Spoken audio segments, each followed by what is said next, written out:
পাকিস্তানের খাইবার পাখতুনখোয়া প্রদেশে তেহরিক-ই-তালেবান পাকিস্তান এর সঙ্গে যুক্ত হয়ে 2 বাংলাদেশি যুবক নিহত হয়েছেন।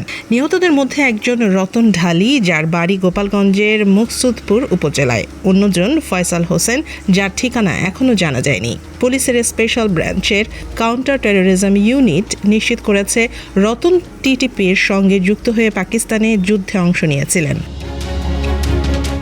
গোয়েন্দা তথ্য অনুযায়ী রতন ও ফয়সাল 2024 সালের 27 মার্চ বেনাপোল স্থলবন্দর দিয়ে ভারতে প্রবেশ করেন এবং সেখান থেকে অবৈধভাবে আফগানিস্তান হয়ে পাকিস্তানে পৌঁছে টিটিপিতে যোগ দেন। রতনের পরিবার জানায় তিনি ঢাকার খিলগাঁওয়ের একটি মেডিকেল সেন্টারে কাজ করতেন এবং দুবাই যাওয়ার জন্য সমস্ত কাগজপত্র নিয়ে গিয়েছিলেন। স্থানীয় প্রশাসন সতর্কতা জারি করেছে এবং দেশের যুবকদের বিদেশে চরমপন্থী সংগঠনের সঙ্গে যুক্ত হওয়া থেকে বিরত রাখতে বিশেষ উদ্যোগ নেয়ার গুরুত্ব দিয়েছে। গোয়েন্দা ও পুলিশ অনুসন্ধান অব্যাহত রাখছে।